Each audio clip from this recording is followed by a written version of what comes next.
Welcome to part 3 of FPP pattern design in Adobe Illustrator. Let's go ahead and get started. In part 3, we're going to use the same tape barn pattern we have been working on as in part 1 and part 2, but we're going to take our color palette and create our corresponding patterns that we would use to indicate each color inside the pattern pieces.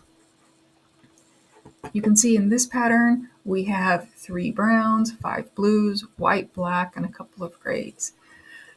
So we want to go through and want to create patterns for each one of those signifying that particular color.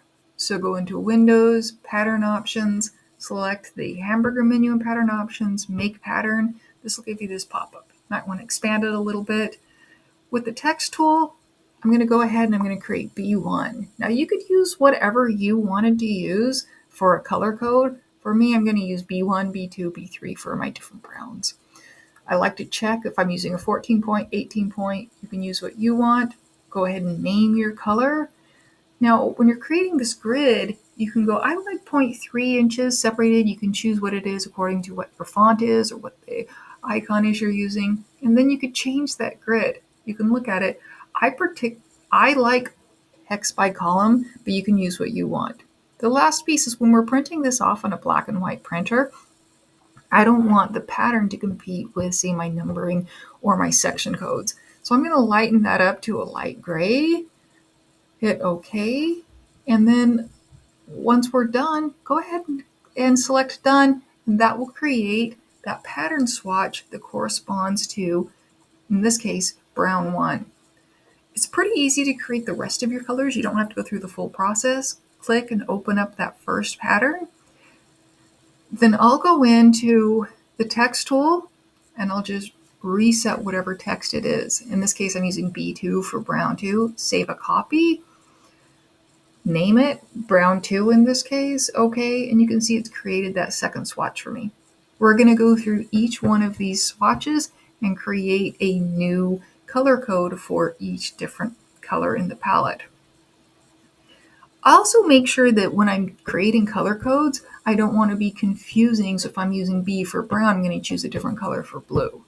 So in this case, I'm using L1, L2, L3, L4, and L5. You could also use color codes, let's say, of a particular collection. If you're using Art Gallery or Kona Cotton, you may be able to use the color codes from that particular collection to help the sewer at the end choose colors easily. So again, I'm going through L1, L2, L3, L4, and you can see as each time we're creating Save Copy, we can very quickly go through our palette to create letter codes for each color within our palette.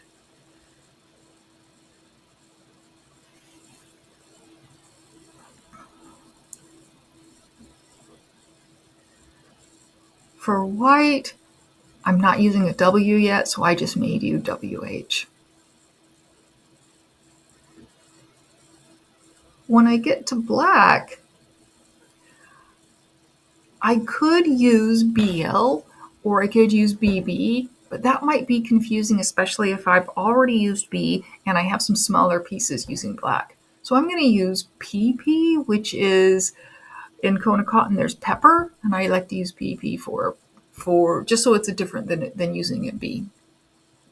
Save that, and then we've got our last ones, our gray one, G1, G2. You could also use, instead of letter codes, you could also use just the out-of-the-box patterns, which could be dots or stripes. It really depends on how large your color palette is and whether you can accommodate that with just a few different patterns or if you actually need to use 2-letter color codes. So now that we've saved all of those, you can see we've got corresponding color codes to every single one of our patterns. I like to move that selector out so that way my color codes line up directly with the colors in the palette.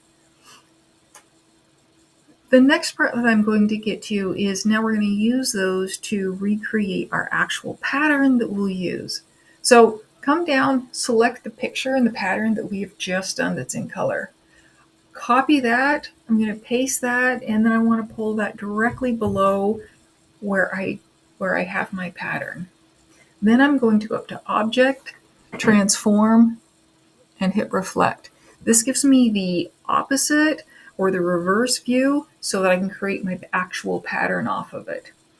Definitely go into your layers and rename this so you don't accidentally make edits to your pattern instead of your reverse.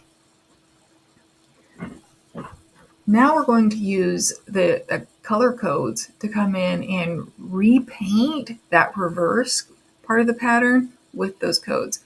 I like to lock my pattern, the correct pattern, so that I don't accidentally recolor it, and then I'm going to go ahead and just paint the reverse.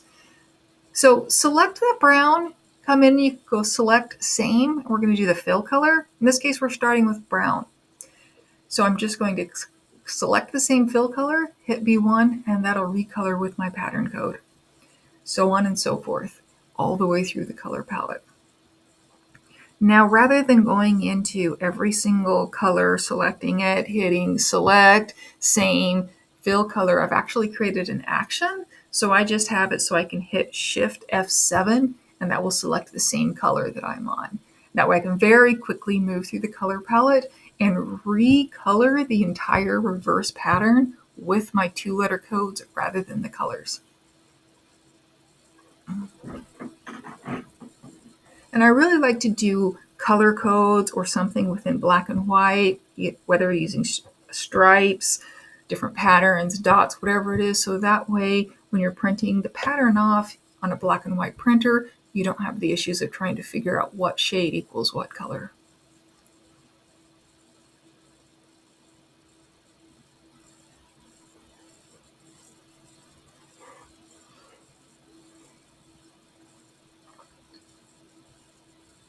And there you have it. That quickly we have repainted the entire pattern with our color codes, and we are ready for the next step, which is creating the actual pattern pieces with the orders of how you would sew those fragments together. Thanks.